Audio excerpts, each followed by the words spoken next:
Değerli izləyicilər, videonu bəyənib kanala abunə olun ki, hər kəs son xəbərlərdən anında məlumatlansın.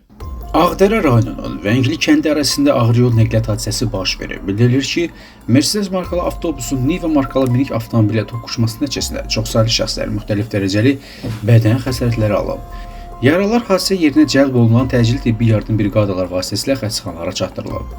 Qəzanın baş vermə səbəbi və xəsarət alanların dəqiq sayı araşdırılır.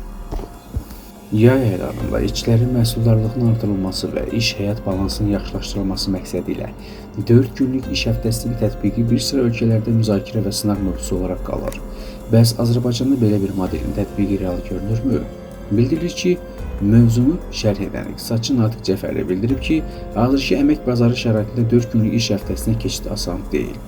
Onun sözlərinə görə, Azərbaycanda büdcə təşkilatlarında çalışanların sayı kifayət qədər çoxdur və yay aylarında əməkdaşların əhəmiyyətli hissəsi məzuniyyətdə olur. 4 günlük iş həftəsinə keçmək Azərbaycanın əmək bazarı reallığında asan məsələ deyil. Çünki ölkədə büdcə təşkilatlarında çalışanların sayı çoxdur və onların bir hissəsi yay aylarında məzuniyyətdə olur. Dövlət qurumları, nazirliklər, müxtəlif dövlət idarələri belə bir modeli öz daxili qərarları ilə tətbiq edə bilərlər. Lakin özəl sektordan bunu tələb etmək mümkün deyil.